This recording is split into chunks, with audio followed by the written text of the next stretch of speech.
కృపామయ TV వీక్షకులందరికీ క్రీస్తువారి పేరిట శుభాలు వందనాలు తెలియజేస్తానండి. యుద్ధం ఎలా చేయాలో దేవుడు నేర్పిస్తాడు. మనకి యుద్ధం గురించి మనకి శిక్షణ ఇస్తాడు. ఆయన ఎప్పుడు ఎవరి మీద ఎలా యుద్ధం చేయాలో దేవుడే చెప్తాడు. ఈ రోజున యూదులందరికీ కూడా బలం ఎవరు అంటే దేవుని యొక్క ఏర్పాటు, ఆయనే వారి బలం. చూడండి, న్యాయాధిపతుల గ్రంథం 7వ అధ్యాయము 2 నుంచి 7 వరకు ఉన్నటువంటి కాంటెక్స్ట్ మీకు ఒకసారి వినిపిస్తాను. యెహోవా దేవుడు నీతో ఉన్నటువంటి జనులు ఎక్కువ మంది అని గిద్యోనుతో మాట్లాడుతూ, నేను వారి చేతికి మిద్యానీయులను అప్పగింప తగదు, ఎందుకంటే నీ దగ్గర ఉన్నటువంటి ఈ సైనిక సమూహము వారి సైనిక సమూహము కంటే పెద్దది, ఎక్కువ మంది ఉన్నారు. కాబట్టి 1000 మంది వెళ్ళి 100 మందిని చంపడం అనేది గొప్ప విషయం కాదు. అలా ఉండకూడదు. 10 మంది వెళ్ళి 1000 మందిని ఓడించి చంపి రావడం అనేది గొప్ప విషయము. అది కదా యుద్ధం అంటే అని దేవుడు చెప్తూ ఉన్నాడు. ఇశ్రాయేలీయులు నా బాహుబలము నాకు రక్షణ కలుగు చేసిననుకొని నా మీద అతిశయించుదురేమో. కాబట్టి నీవు యుద్ధమునకు ఎవడు భయపడి వణుకుచున్నాడో వాడు త్వరపడి గిలాదు కొండ విడిచి తిరిగి వెళ్ళిపోవాలని జనులు వినినట్లుగా ప్రకటించమని దేవుడు గిద్యోనుతో చెప్పడం జరిగింది. అప్పుడు జనులలో నుండి 20,000 మంది తిరిగి వెళ్ళిపోయారు. 10,000 మంది నిలిచి ఉండగా యెహోవా దేవుడు, ఈ జనులు ఇంకా ఎక్కువ మంది, నీళ్ల ఎదుకు వారిని దిగచేయము, అక్కడ నీ కొరకు వారిని నేను శోధిస్తాను, పరిశోధిస్తాను, వాళ్ళని అక్కడ టెస్ట్ చేస్తాను. ఆ టెస్ట్ ఆఫ్ ఫెయిత్లో ఎవరైతే గెలుస్తారో వాళ్లే నీతో పాటు యుద్ధానికి వెళ్తారో, మిగతా వాళ్ళు రారని చెప్పాడు. ఇతడు నీతో కూడా పోవాలని నేను ఎవరిని గూర్చి అయితే చెప్తానో వాడు మాత్రమే నీతో యుద్ధానికి వెళ్తాడు, మిగతా వారు కాదు. ఇతడు నీతో పోకూడదని ఎవరిని గూర్చి నీతో చెప్పుదునో వాడు పోకూడదని గిద్యోనుతో దేవుడు చెప్పాడు. అతడు నీళ్ల యొద్దకు ఆ జనమును దిగచేసినప్పుడు కుక్క గతుక్కున్నట్లు తన నాలుకతో నీళ్లను గతికిన ప్రతి వానిని కూడా, తాగుటకు మోకాళ్ళలోని కుంగిన ప్రతి వానిని కూడా వేరువేరుగా ఉంచమని గిద్యోనుతో చెప్పాడు దేవుడు. చేతితో నోటికి అందించుకుని గతికిన వారి లెక్క 300 మంది. మిగిలిన జనులందరూ కూడా నీళ్లు తాగడానికి మోకాళ్ళలోని కృంగినారు. గతికిన 300 మంది మనుషుల ద్వారా మిమ్మల్ని రక్షించదునని మిద్యానీయులను మీ చేతికి అప్పగిస్తానని చెప్పని దేవుడు గిద్యోనుతో అన్నాడు. చూడండి, ఇక్కడ మోకాళ్ళలోని నీళ్లు తాగేవాడు అవతల నుంచి శత్రువు వచ్చినప్పుడు వెంటనే అలర్ట్ అవ్వలేడు. కానీ మోకాళ్ళు కింద ఆనించకుండా, మోకరిల్లకుండా, మోకాళ్ళ మీద కుంగకుండా అలాగే వంగి చేతితో నీళ్లు తీసుకుని, కుక్క ఎలాగైతే పాలు తాగుతుందో నీళ్లు తాగుతుందో అలాగా నాలుగుతో తీసుకున్నవాడు ఆ సైనికుడు అలర్ట్గా ఉంటాడు. సో ఇన్ని వేల మందిలో అలర్ట్గా కనపడిన వాళ్ళ సంఖ్య ఎంత అంటే 300. రైట్, ఈ 300 మంది చాలా అలర్ట్గా ఉన్నారు.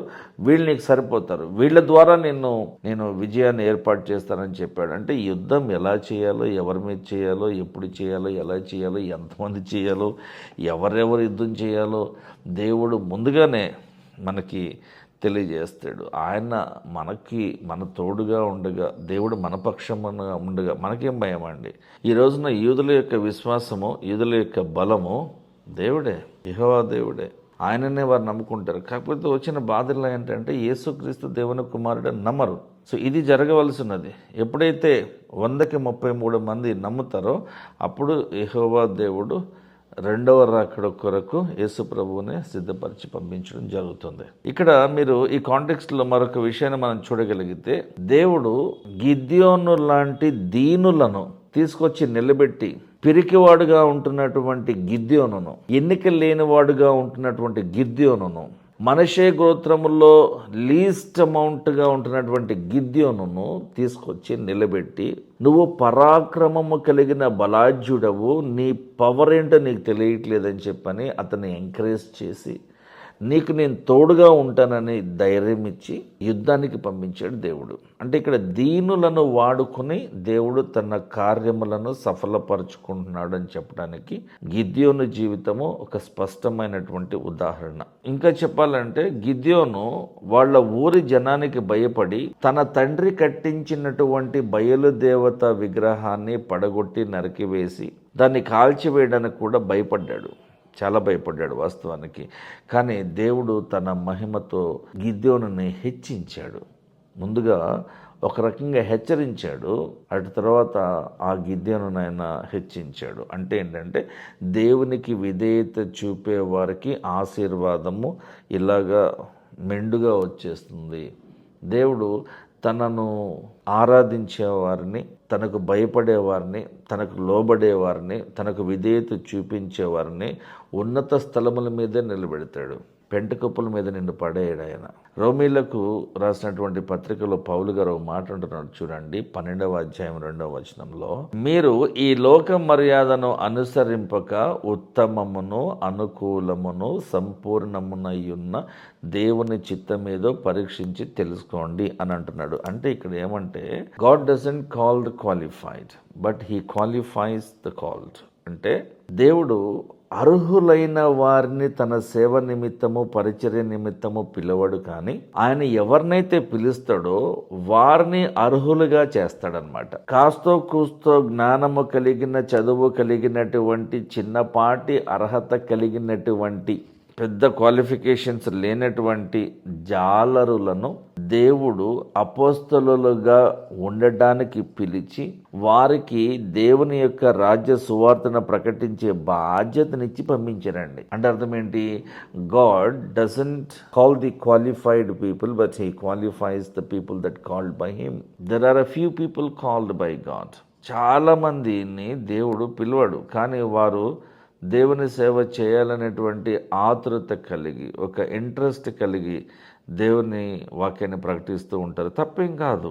కాకపోతే దేవుని చేత పిలువబడిన వారికి ఉండేటువంటి పవర్ వేరే ఉంటుంది. వారు ప్రార్థించినప్పుడు దయ్యాలు బయటకు వచ్చేస్తాయి. కొంతమంది ఈ మధ్యన అంటున్నారు పాతకాలంలో దయ్యాలను ఇప్పుడు లేవని. ఎక్కడున్నారు సార్ మీరందరూ? నాకు అర్థం కాదు. ఎట్లా తలకాయ లేకుండా మాట్లాడుతున్నారు మీరు? దయ్యాలు ఈరోజు లిప్స్టిక్లు వేసుకుని తిరుగుతున్నాయండి. దయ్యాలు చక్కగా ఇంగ్లీష్ మాట్లాడుతూ మోసం చేస్తున్నాయండి. దయ్యాలు ఈ రోజున పెద్ద పెద్ద కంప్యూటర్స్ పెట్టుకుని హ్యాక్ చేస్తున్నాయండి. అమాయకులు డబ్బులు మోసుకెళ్ళిపోతున్నాయండి. ఇవన్నీ చేస్తున్నది ఎవరు? అపవాదే, దయ్యముల సమూహమే. యుద్ధము ఆగకుండా కంటిన్యూస్గా సంవత్సరాల పాటు రష్యా ఉక్రెయిన్ యుద్ధము, గాజా మీద ఇస్రాయేల్ దేశం చేస్తున్న యుద్ధము, ఇవన్నీ కంటిన్యూస్గా జరగడానికి కారణం ఏంటి? ప్రపంచ ప్రఖ్యాతిగాంచినటువంటి నోబెల్ పీస్ అవార్డు గ్రహీతలకు కూడా ఈ రోజున శాంతి చర్చలు మేము చేయిస్తామని ఒక్కడు కూడా ముందుకు రాకపోవడానికి గల కారణాలు ఏంటి? ఎవరన్నారు?